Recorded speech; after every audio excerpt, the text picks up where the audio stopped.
মাশাআল্লাহ আজকে অনেকগুলো ফুটছে আমার রোজ ক্যাকটাস।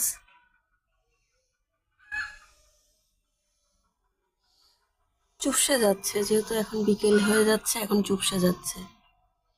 যেগুলো সবই ফুটছিল, এটাও কিছুক্ষণ আমাদের চুপসে যাবে। আজকে অনেক ফুলই ফুটছে। এই যে এদিকে আমার রঙ্গন ফুটে আছে কত, মাশাআল্লাহ। এই যে কত ফুটে আছে।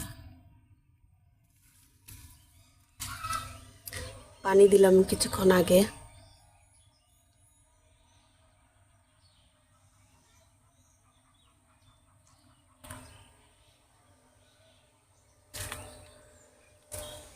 গোলাপ মোটামুটি দুই চারটা ফুটে আছে। এই যে এদিকে